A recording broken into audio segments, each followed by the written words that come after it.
Perfect. And you're recording? Excellent. Yes. Very good. Well, thank you very much, Andrew, for the introduction. Good morning, everyone. I'm very happy to be here.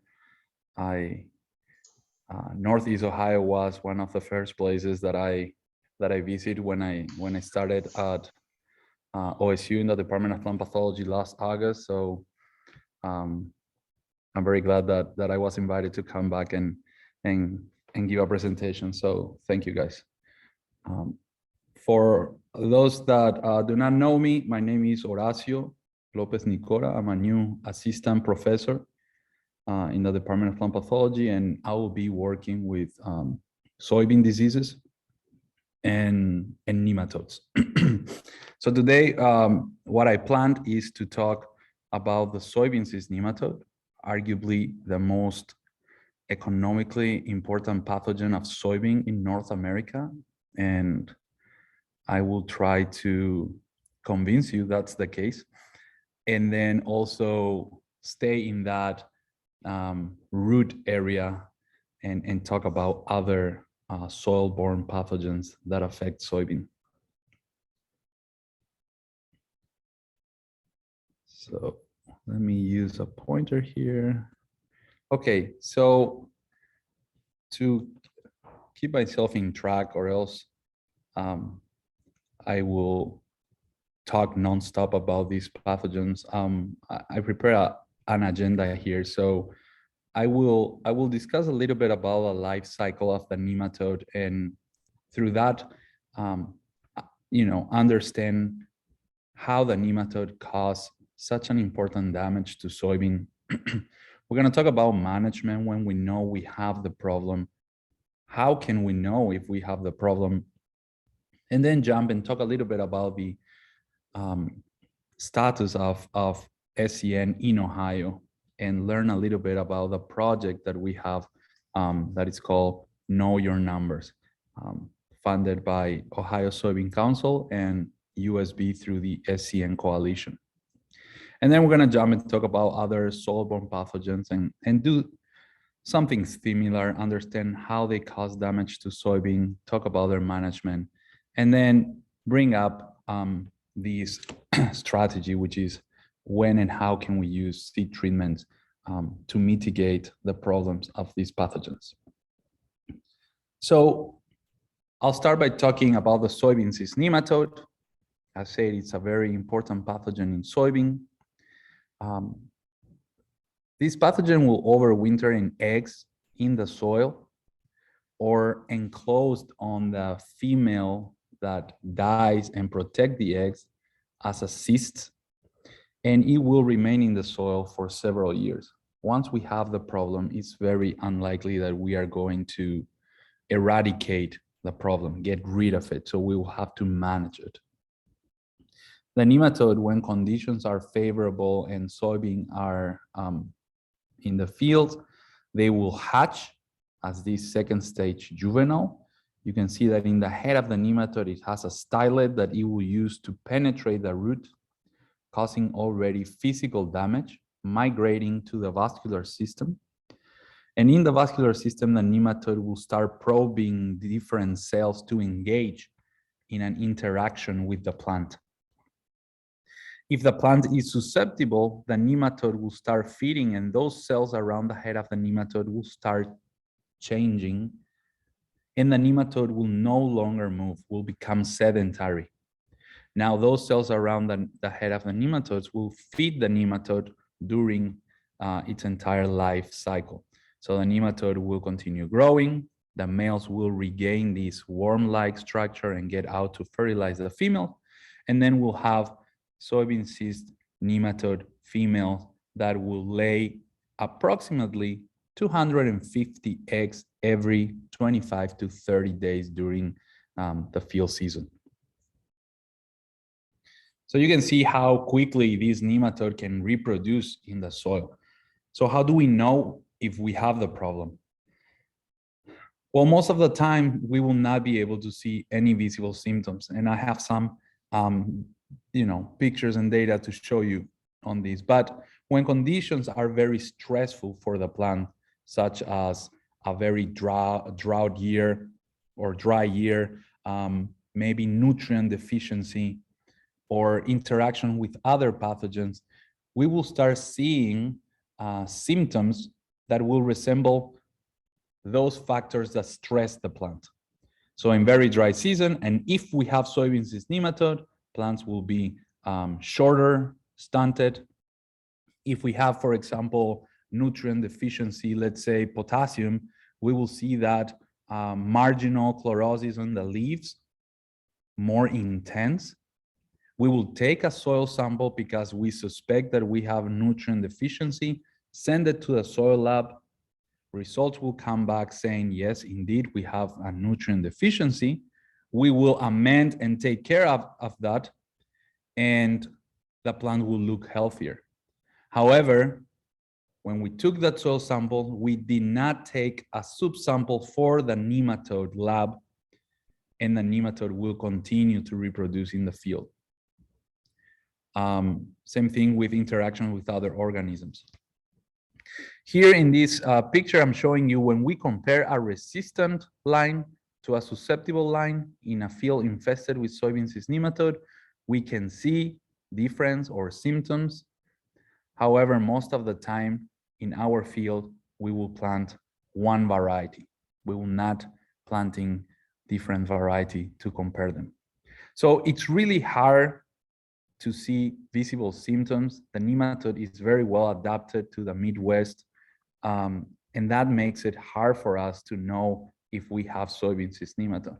And therefore, the numbers of the nematodes can build up to levels that when we actually see a lot of yield reduction, it can be too late. And we'll talk a little bit more about this. We can actually see the nematode if we pull plants. So if we go out there and pull some plants, we can see the very tiny, whitish, lemon-shaped females attached to the roots. Very small compared to a nodule, however, visible to the naked eye. Now, the damage that we can suffer due to the nematode is tremendous. So this nematode can cause yield loss between 15 to 50% or more. But the scary part really is that we can quantify this yield reduction with absolutely no visible symptom. And this is something that we have been noticing, observing, not only in Ohio, but throughout the Midwest.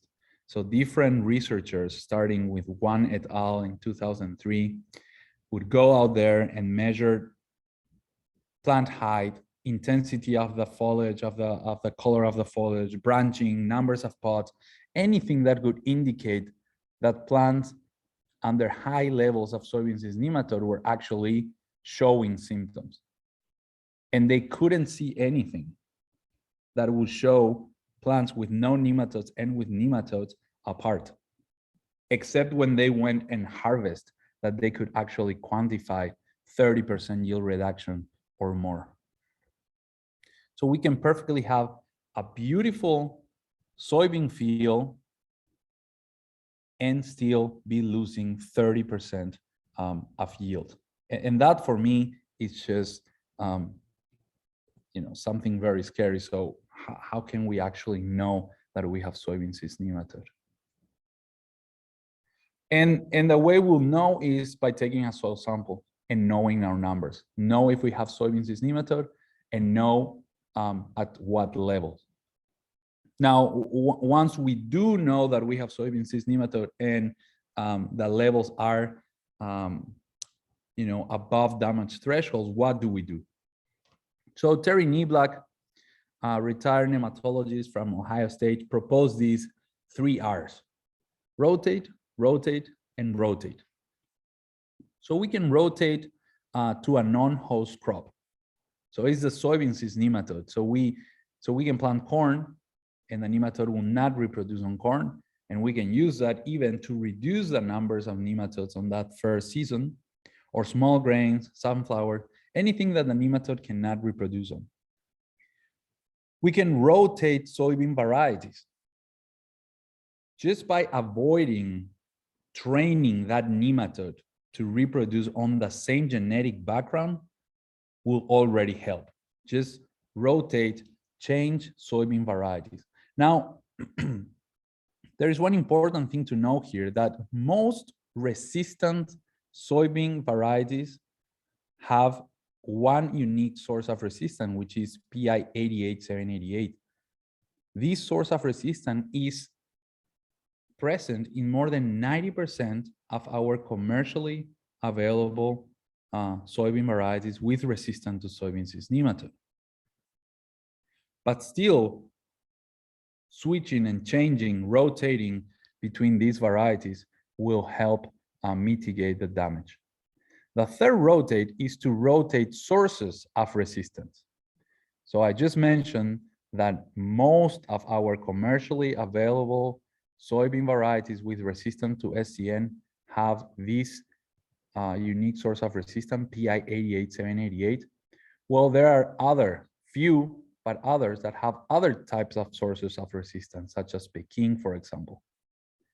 And the third rotate is to try and go and find those resistant variety and use it in a rotation scheme with our resistant sources. So there is absolutely no doubt that resistance to soybean cyst nematode is the best way to manage this problem. However, unfortunately, and this is something that we have been observing and we know, and therefore we must communicate, soybean cyst nematode continues to adapt and reproduce on PI 88788.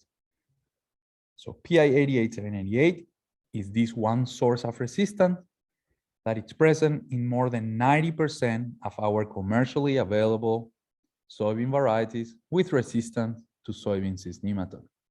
Now, what does it mean that it continues to adapt and reproduce on PI 88788? So in 1950, we discovered that we had soybean cyst nematode in the United States. Soon after, we started detecting the presence of soybean cyst nematode and its damage in different other states of the country. Plant breeders, along with plant pathologists, very soon after started screening different soybean germplasm for resistance to soybean cyst nematode. They found several sources of resistance. There are at least 7 or more sources of resistance. However, this source of resistance, PI 88788, was very easily introduced in high-yielding soybean material. So we had the soybean that we like to grow, that produced very well, with a source of resistance to the nematode.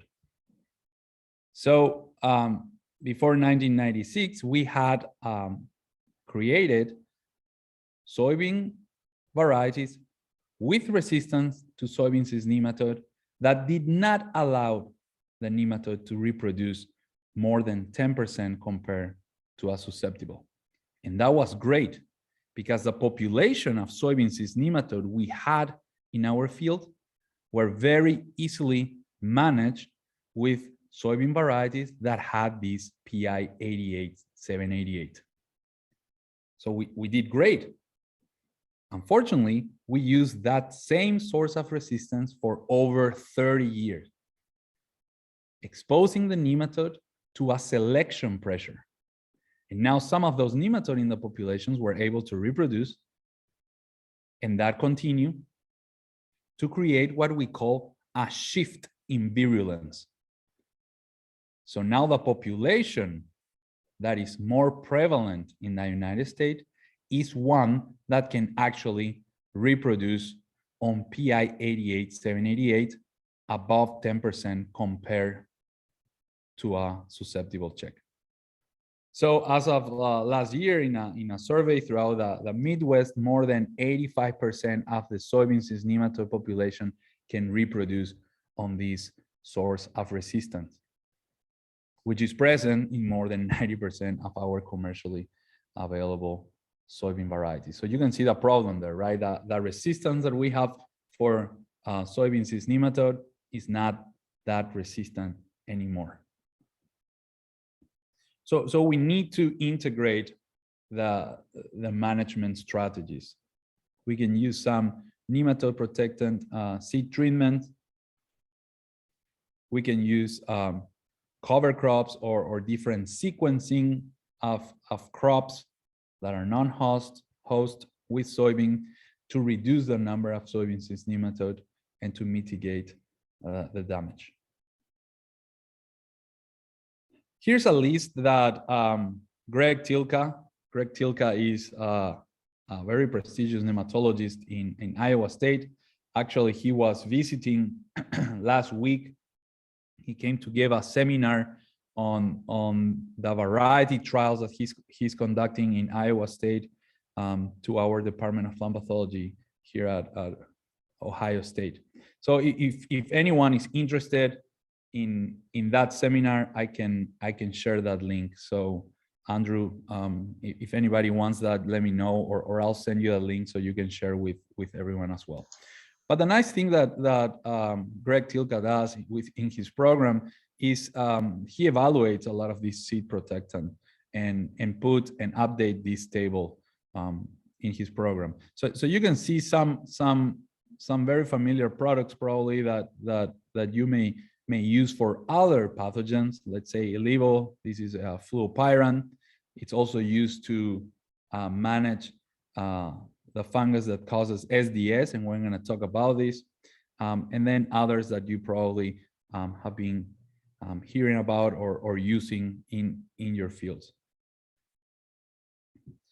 Okay, so with that information and knowing how the nematode cause problem, and also understanding that the nematode that we have in our fields now can adapt and reproduce on this source of resistance that most of our soybean varieties have, I want to share with you some experiments that we did in Ohio State. And I did this while I was getting my PhD in the Department of Plant Pathology at OSU.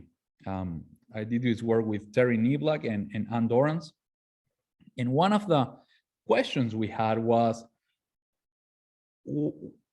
what would happen when we actually use PI 88788 in fields with a population that we know can reproduce on this source of resistance? So we contact a plant breeder, a soybean breeder in the University of Illinois, Dr. Brian Deers, and we ask for very genetically homogeneous soybean lines, half of them with that PI 88788, so half of those lines with resistance to soybean cyst nematode, and the other half without that source of resistance, without PI 88788, and those were the susceptible lines. These were near isogenic lines, so they were, except for the presence and absence of the resistance to soybean cyst nematode, they were genetically identical. So we went to the field and we put both of these lines. So we had 40 lines, 20 of them with resistance, 20 without. More than 10 reps. We ended up with 800 plots in this experiment. So what I'm showing you here is on the x-axis, the amount of soybean cyst nematode at planting. The numbers of soybean cyst nematode at planting in X per 100 cc of soil relates very well with yield damage. On the y-axis, we have soybean yield in bushels per acre, and then the two lines showing resistant and susceptible. And I'm sure that you're seeing two important information from this graph. And by the way, this is log transform for the statistical analysis. And that's why the numbers look very, very small. But there are two things that I want you to notice. As we have more soybean cyst nematode in a field, as your field keeps building up that inoculum of soybean cyst nematode, yield reduction will take place, no matter if you have a susceptible or a resistant line. And then the other piece of information I'm sure you're noticing is that always during that range of soybean cyst nematode inoculum level, there is a gap between that resistant and susceptible, which is getting bigger as we have more nematodes in the field. So resistance seems to be working here. And actually, as a matter of fact, there is a significant difference between resistant and susceptible. So then if we just grab the average of those resistant lines and those susceptible lines, and we do a very simple exercise, we saw and we noticed and quantified that by selecting a resistant variety, which really doesn't cost anything in addition to what we're doing, we were gaining 8 bushels per acre compared if we planted a susceptible line. With the price of soybean in 2015, that indicated that due to nematodes, and if we were to plant a susceptible variety, we were losing $77 per acre. Now you can imagine with the price of soybean now, that goes up now to $130 per acre, approximately. Now I'm sure you're asking, well, did you see any symptoms? And this is the field, 800 small plots where we went and we measured the height of the plants, we measure intensity of the foliage at different stages during the season, and we could not detect visible symptoms. In 2021, we wanted to conduct another experiment just to corroborate what I'm, telling you, but also very important to see how this pathogen really is adapted to our soil, our environment, does not cause symptoms, but still tremendous yield reduction. So what we did for this experiment was to put a grid, or we did a grid sample in this field. This field is heavily infested with soybean cyst nematode. We threw our grid, it was 30 by 35 feet. We put a flag in the center of each of these quadrants, as you can see, and we went and we took a composite sample. We processed those samples for soybean cyst nematode, numbers of eggs per 100 cc of soil. And one important thing that I want you to notice here is how aggregated the nematode is in our field. So those very red quadrants were quadrants where we detected above 1,000 eggs per 100 cc of soil. So some will have 3,000, some will have 1,000. And then the blue ones, the very blue ones here, were areas where we did not detect soybean cyst nematode at all. So 0 soybean cyst nematode. So these indicate how intensive our sampling should be, right? If we were to sample our fields because we suspect that we have soybean cyst nematode, and we were just to sample in this portion here or this area, the results will not actually represent what we actually have in this area of the field. Okay, so we went and we classified this very red quadrant as high soybean cyst nematode, and we choose those with above 1,000 eggs per 100 cc of soil. The blue ones, non-detected. And then we went at the end of the season and we collected yields in bushels per acre. We did not see any visible symptoms here again. And the way that I want to show the data here is using a box plot. I like using box plot because the wider the box, the more variable your data is. And the tighter the box is, the less variability in the data set. So as you can see, these are the quadrants where there was no soybean cyst nematode. So that unique variety that we planted, they're all yielding pretty similarly, pretty homogeneously, right? And therefore the data is less variable. And here we have, quadrants with levels of soybean cyst nematode that ranges from 1,000, 2,000, 3,000, right? So the yield is more variable in these quadrants. We took the average, which are these lines, showing that on average, those quadrants with no nematode yield 57 bushels per acre. And in those quadrants where we had high levels of soybean cyst nematode, our average was 35 bushels per acre. Again, if we do that simple exercise, we are quantifying that we're losing 37% of yield in the presence of high levels of soybean cyst nematode with absolutely no visible symptoms. At the price of soybean in 2021, we're losing approximately $300 per acre, and that's a lot. So, you know, with this information about damage of soybean cyst nematode, how we can manage soybean cyst nematode if we have it, I would like to come and talk a little bit about what's the situation of soybean cyst nematode in Ohio. So, with funding from Ohio Soybean Council and the SCN Coalition through United Soybean Board, we have been conducting surveys for the past several years since 2018. And we have processed more than 750 samples. And these were samples sent by growers to the lab. So growers will take a soil samples from their field, they will send it to the lab, we will process, count soybean cyst nematode in eggs per 100 cc of soil, and then report these to the growers. More than 60% of those fields that were sent to the lab,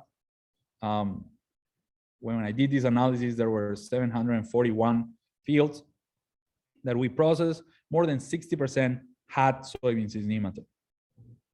And now that's pretty scary. I think more than 60% of those samples or fields that we sampled had soybean cyst nematode.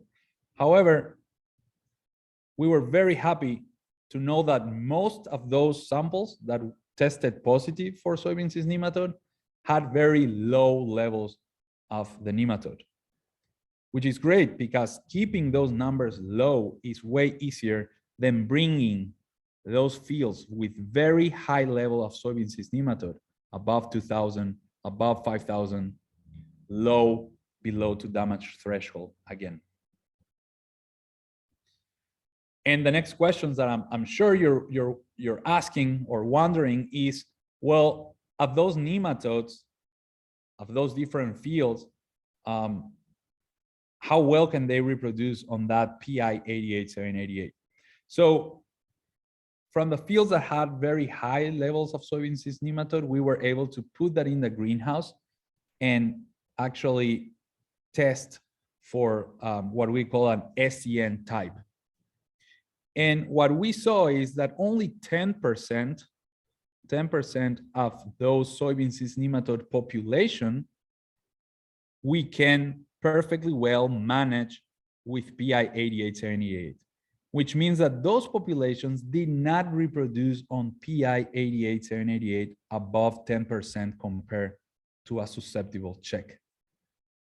Unfortunately, more than 85% of those populations were able to reproduce on PI 88788 above 10% compared to a susceptible check. And we had some populations that were able to reproduce up to 60% compared to a susceptible check in PI 88788. And this means that if you're using a variety with PI 88788 as a source of resistance in your field with that particular soybean cyst nematode population, it's really doing 40% of its work. So pretty scary situation in the sense that the nematode continue to adapt and reproduce on our very unique source of resistance. So I want to share with you this project that we continue to get support from Ohio Soybean Council and the SCN Coalition. It's called Know Your Numbers. So there are two ways that you can know if you have soybean cyst nematode. One is go and dig a plant and actually see the pathogen, as we just talked. And the other one is take a soil sample, which is easier. And you can take a soil sample exactly the same way that you sample for a soil test or a soil analysis.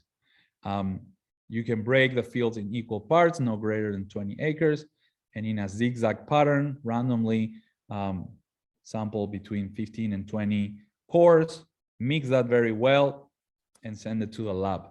You can split your fields in areas that are very similar and homogeneous, or you can target areas where you suspect that you have soybean cyst nematode. For example, field entryways, or areas where you consistently have been yielding low, or areas where you have high pH. In these alkaline soils, the nematode will reproduce faster. Or in some areas where you see other diseases.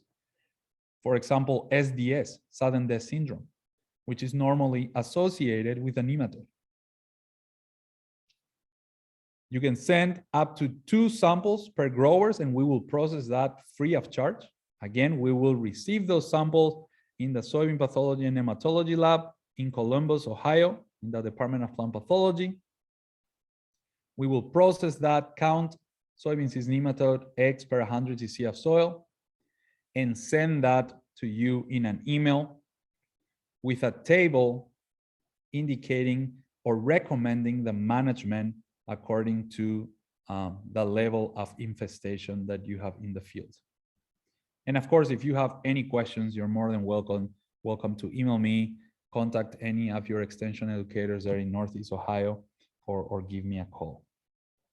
So something to take advantage this spring, if you're going to be sampling your field, consider taking a subsample and sending it to the nematology lab to test for soybean cyst nematode.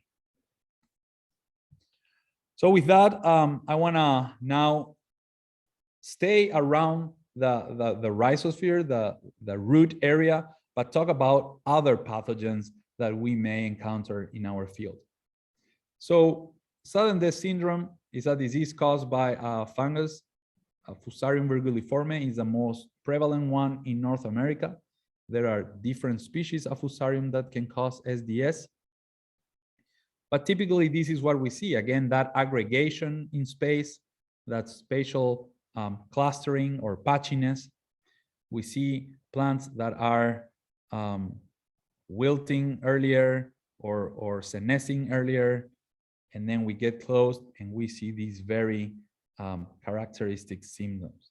So we have death of tissue in between very green veins of the leaf. And then eventually these leaves will drop. So as we did with the soybean cyst nematode, to understand how this pathogen cause damage to our crop, I think it's a good idea to go through the disease cycle. The fungus will overwinter in the soil. It can just stay there growing in the soil in organic matter or in soybean debris or in corn residue. So soybean and corn residue. Yeah, the fungus can infect corn. It will not cause any problems whatsoever to corn, but the corn can allow the fungus to reproduce and increase its initial population. Once we plant our soybeans, and as soon as the soybean germinates, the fungus will infect the root of our soybean. And now you're thinking, hold on a second, SDS is a disease that I see later in the season. At R5, R6 is when those symptoms shows up, right? And that's because symptoms are an effect of toxins that these fungus cause. And we're going to talk a little bit about that. So the fungus will penetrate the root, will colonize the root, and will do it very well at cool soil temperatures. So spring is a great time for these environmental conditions to take place.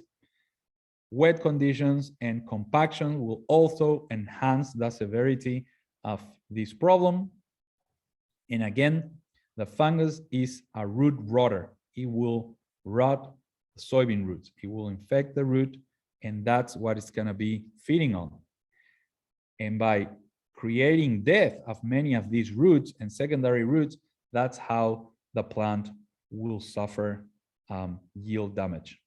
Now, sometimes if we pull the roots, we will actually be able to see the fungus growing on top of the root. You can see that bluish color there. That's the actual mycelium and conidia of the fungus. If we go ahead and split those roots, we will see that instead of being healthy and white, those roots show a discoloration. So we know that we have a problem with this pathogen. Now, in the root, besides feeding from those tissues, the fungus will be able to produce toxins that will be translocated above ground to the leaf and cause that typical SDS symptoms. So those toxins are causing these symptoms. If we go and we take a sample of this leaf to try to isolate the fungus, we will not find the pathogen here. If we applied any product, unless that product can be translocated to the root system where the fungus is causing the problem, we will not be able to manage the problem. The symptoms we see is a result of a phytotoxicity caused by the toxins that are produced in the root system and translocated upwards. In the presence of soybean cyst nematode, some of these symptoms are more severe. Therefore, when you see SDS in your field, it will not be a bad idea to also take a soil sample to quantify soybean cyst nematode. Eventually, of course, those leaves will fall off, so plants will prematurely defoliate, and that will add to the yield reduction that we will experience with SDS. So the way we will manage this problem, if we have it, one is using resistance variety. So there is some plants with resistance to SDS. We can see here in these plots, we have a susceptible variety compared to our resistant on the back. We can manage our soybean cyst nematode, drain our fields. We can use crop rotation, but not with corn. And again, you may be thinking, hold on a second, like a minute ago, you were saying rotate to corn for soybean cyst nematode and not, now you're telling me not to. And this is because we recently understand that the fungus can infect corn without causing problems to corn, but increasing its population in the field. So here I'm showing you half of the field with that soybean corn rotation. And here we have soybean and other small grains, oats in this case, rotation. And you can see that where we have that soybean corn rotation, we have more SDS symptoms. Seed treatment is a very good one for this pathogen. However, we need to use an effective one. And in most cases, fluopyran, levo, saltro are very good to manage this pathogen. And that perfectly led us to talk about other pathogens that can damage seedling and cause problems. So there are other type of Fusarium. One that you may have heard a lot is Fusarium Graminiarum, causes problems in wheat, in corn, and in soybean. Rhizoctonia also can be a problem if conditions are favorable. So we really can benefit from a seed treatment for this type of organisms. Some data shared by Andorans, where they actually use Fusarium Graminiarum and they infest seedlings. So they inoculate seedlings with Fusarium Graminiarum, and then they use some fungicide for true fungi. And you can see that when those seedlings are not treated with fungicide, then the percentage of those seedlings are way higher affected by Fusarium Graminiarum, as opposed when you use a fungicide for true fungi. Now that can be demonstrated better here in this picture, where we have seedlings that did not receive the pathogen, and then seedlings that have been treated with a fungicide and received the pathogen. They were inoculated with Fusarium Graminiarum, but treated with fungicide. Now, these seedlings were also infected with Fusarium Graminiarum and treated with this product, Apron. However, we know that Apron is meant to be used for water moles, Phytophthora, Pythium, and not for true fungi. So these pictures show us the selection of the product that we're going to use is extremely important depending on what is the target that we want to manage. So a product meant to be used for water moles will not do a very good job managing true fungi such as Fusarium Graminiarum. You can see those seedlings completely destroyed and colonized by Fusarium. That, of course, led us to talking a little bit about the water moles. So we have two important water moles that sometimes threaten our soybean production. One is Phytophthora root and stem rot, and the other one is Pythium seedling blight. So in most of the cases, we will see a pre or post-emergence dumping off, reduced in our stand, and that ultimately will lead to yield reduction. With Phytophthora, if some of the materials are susceptible and conditions are favorable later in the season, we can actually see adult plants being infected and collapsing in the field. Again, understanding a little bit of how this is a problem in our field, the pathogen will overwinter in the crop residues and in the soil. It requires seeding water. It's a water mole.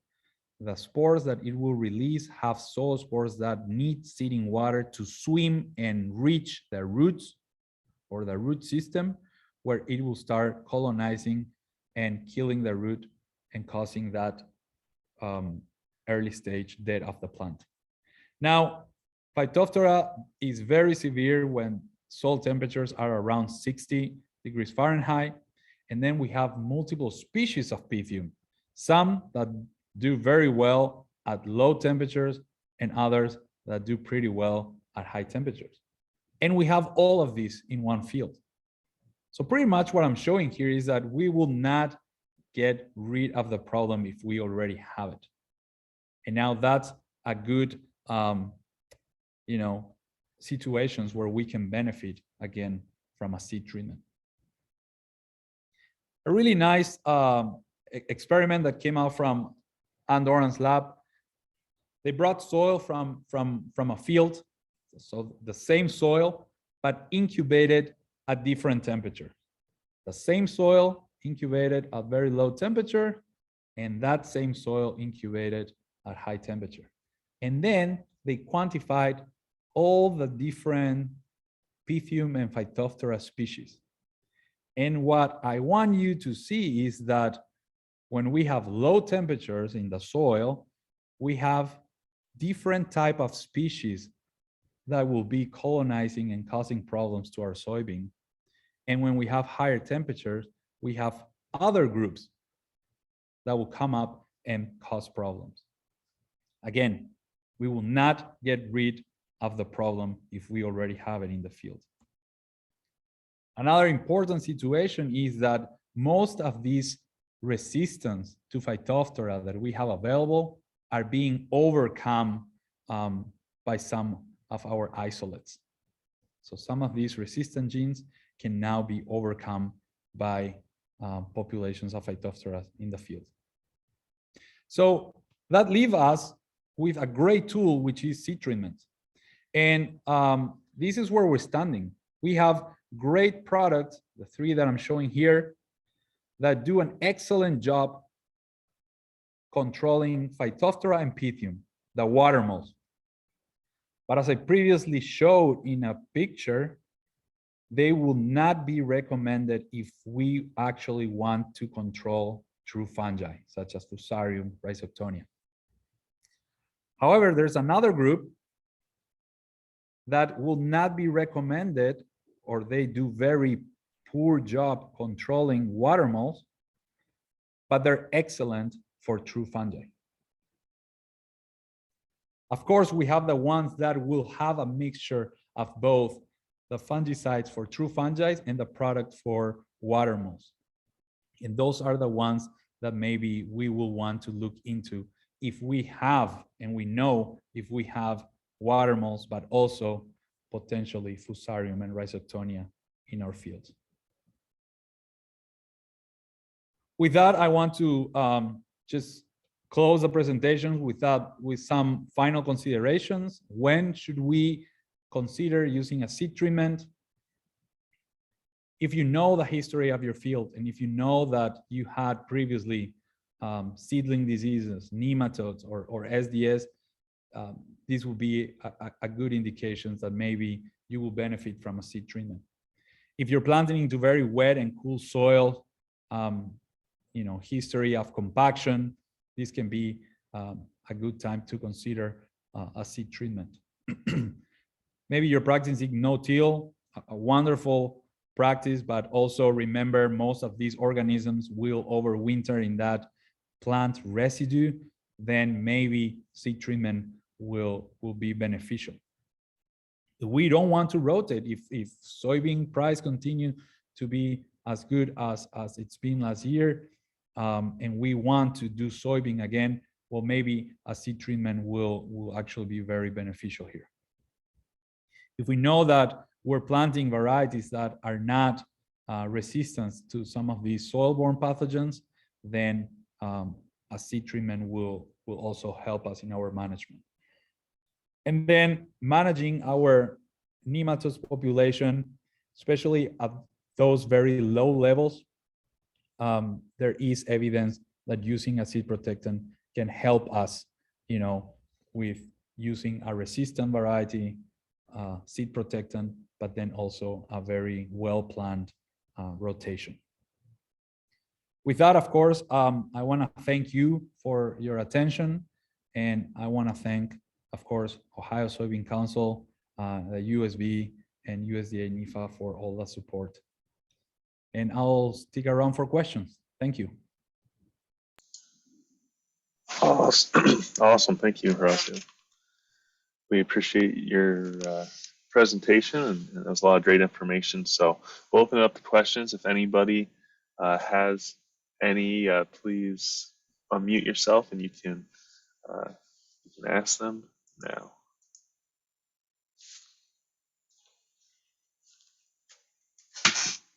I will say that, I can speak for at least me and Lee here in Asheville and Trumbull. We would be happy to assist anybody in testing for soybean cyst nematode. I have a few bags left. Lee, do you have any? No, I don't have any bags, but I'm sure Horacio give us some bags, or we can collect them in Ziploc bags and get them sent down that way. Yeah, we can do that. I can send some bags over there, but then the best way, however they collect their soil sample, or however you do it for your soil analysis, that's the same way that we can receive and process those samples. So Ziploc bags, like Lee mentioned, perfectly well. And this season I am doing some seed treatment trials. We're putting some in the western branch and in the north central branch. So I hope you invite me again next winter, and I can come and share that data. So that will be very interesting. We were also talking with Andrew and Lee, and I know that Northeast sometimes is challenged more by white mold, and we have some ideas and of potential projects and field trials we want to do to evaluate different products, timing, application timing, and see how well that can work for us in managing white mold. So I know that's a big issue over there. So if you're listening to this recording and you're excited about this, contact Les, Andrew, Lee, and we'll figure out something cool for this season.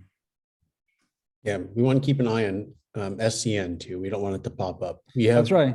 We've sampled so far has been pretty low, but keep an eye on it. And that's great. I mean, what better thing to send a sample? We're gonna take care of that free of charge for you, and then you get a result that says non-detected. I mean, that's great.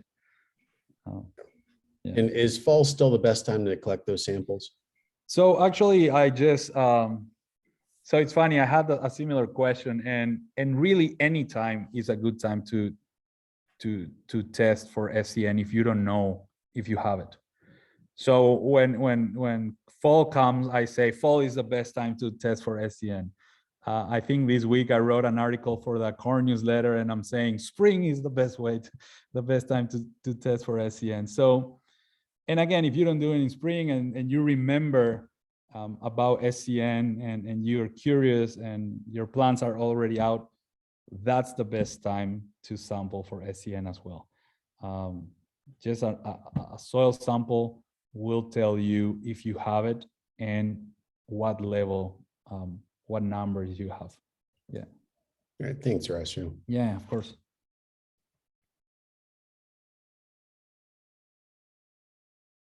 One question I had, and I believe you touched on it some, but you know, crop rotation is one way to fight SCN, and the thought that I was having was, what about, you know, cover crops or other legumes?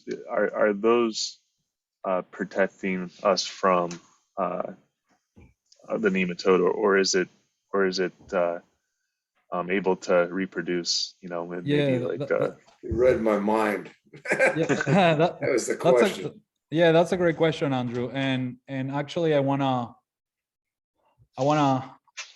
break that in two. So first, you talk about crop rotation, and one of the questions we have is, well, so okay, I have soybean cyst nematode and my numbers are high.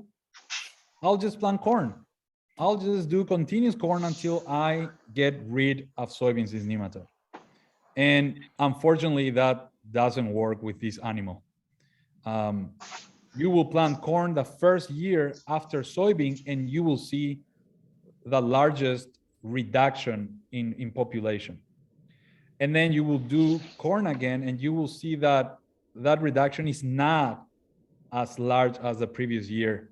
And then it will just stabilize, and you will see no further reduction, and you will continue having soybean cyst nematode, unfortunately.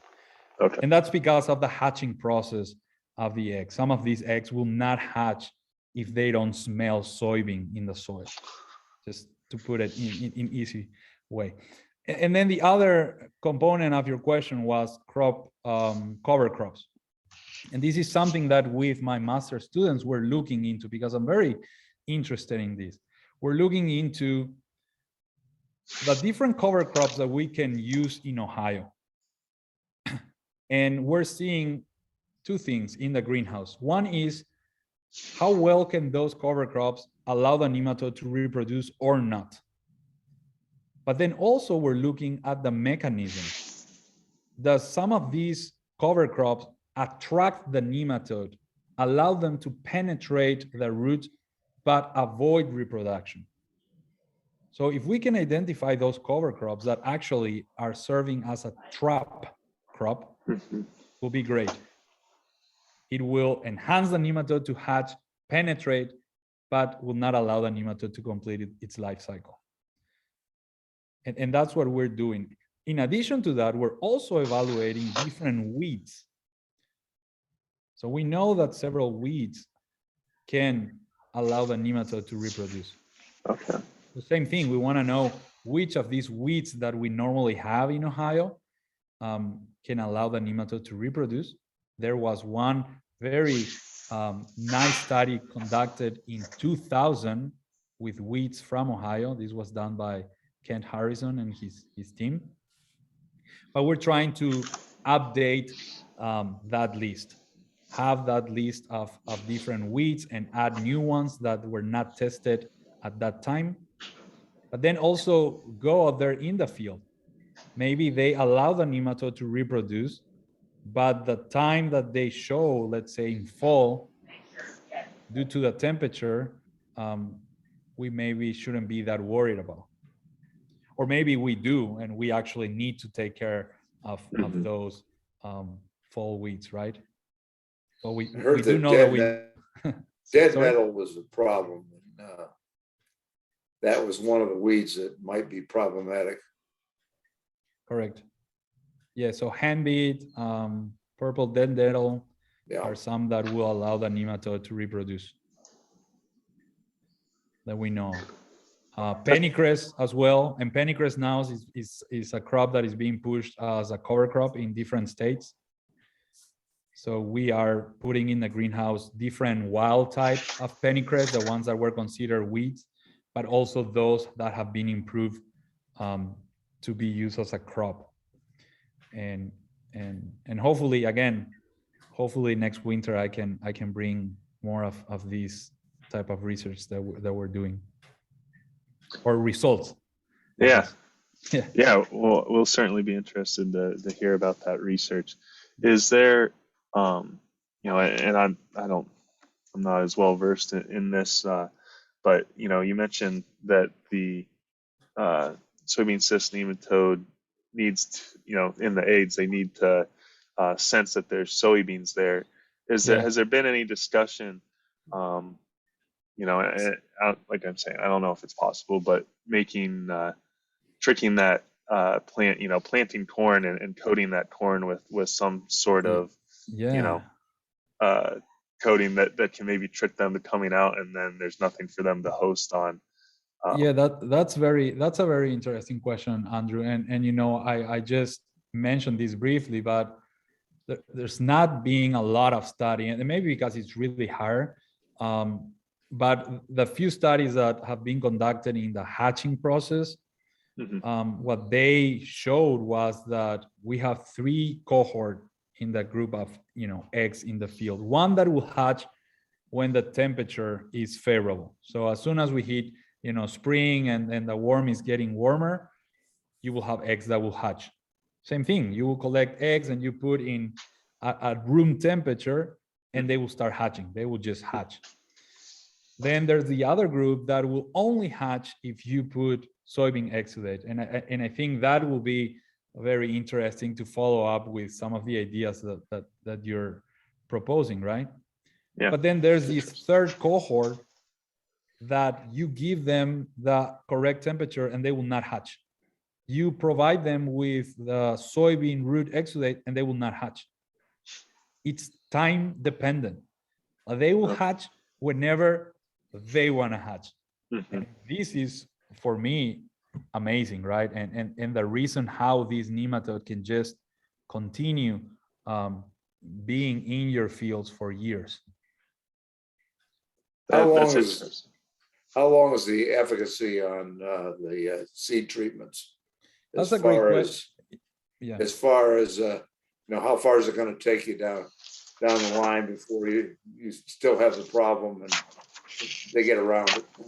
Yeah, so that's a great question, and one of the things that we, based on previous research and research from other institutions, just using a seed protectant will not avoid the nematode damage. You need to use that as an integrated management approach. So you need to have your resistant variety and then couple that with your seed protectant. Now, the question that you're asking is, we know that they lose their efficacy during some times. And when we conduct seed treatment, sampling, we normally sample at planting to get that baseline number of the nematode. And then we go and we sample at 45 days, which pretty much match or coincides with the nematode life cycle, but also with that period of efficacy of your product. And then we go back again at harvest and we sampled to count the nematodes. So we have an initial population. We have at 45 days compared to a control, we can see if we actually reduce that population with the product. And then at the end of the season, we can actually see if we overall reduce the population in that plot. So split generations then. Exactly. And and it's so variable. You know, in some cases it does reduce at the end of the season. In other cases it doesn't, and then we have so many avenues to explore the reason why not. So maybe those eggs didn't hatch when the product was active, but then they did hatch and they were able to infect and reproduce more quickly. So so if I heard you right, when you say switch varieties with 88, you want to, that helps to Yes. not plant the same variety every year. yes, Maybe yes. switch companies, they've got a different genetic makeup of their soybeans, and that. Correct. And even if the company is big enough, even within companies, they will be able to tell you that they have different genetic makeup, like you say, right? So that in itself, it's already something that we notice it helps. Yeah. Because sometimes you don't have that choice. Fortunately, now we're seeing more and more the presence of that other source of resistance, Peking.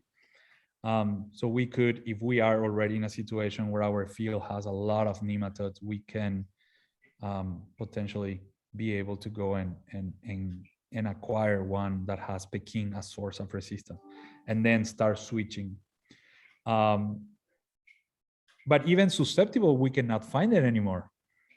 So now everything that says resistant to soybeans is nematode, which pretty much most of our varieties have this unique source of resistance that is being overcome by the nematode, you know. So I ran into a producer that's been doing continuous beans for a large amount of years. correct. The other day, and he said that he'd been switching between varieties, different companies. He'd been switching between alternating Peking and 88. Yes. And he's been very, very successful. And I Yes. think Ann Dorrance talked to him and said that, you know, she said, I don't know how you're avoiding it with that situation, with that no rotation monoculture, but he said you're getting it done. And, you know, we see a lot of that because of the price. So Yeah, that's right. And your alternative sometimes requires more input, right? So sometimes prices in fertilizer, if you're gonna switch to and you can count on Geauga County to help you any way you want. If you need to do some white mold stuff, that's my favorite target every year. Yeah, It either perfect. gets me or I get hit, one or the other. Yeah, so I'll send an email then to Yeah. all of you, so we can get in another meeting and talk about the details. But yeah, be excited. Okay. Awesome. Thank Well, you. it's a little bit after 9, so if anyone has any questions, feel free to ask. But if not, we will end today's session. And again, we want to thank Dr. Horacio for coming up and virtually coming up, I guess, and Yeah, I speaking know. to us here I wish I in would have drove Northeast there. Ohio. Yeah. Yeah. Well, I hope he pays us a visit again this year, and we get a chance to go out during the later end of the growing season and see how everything is going. So that'd be great. Yeah, and I hope we really can have that white mold project there with you guys, and then definitely we can come there early and figure out all the Very planting good. and strategies. Fantastic. Yeah, thank you very much for the invitation.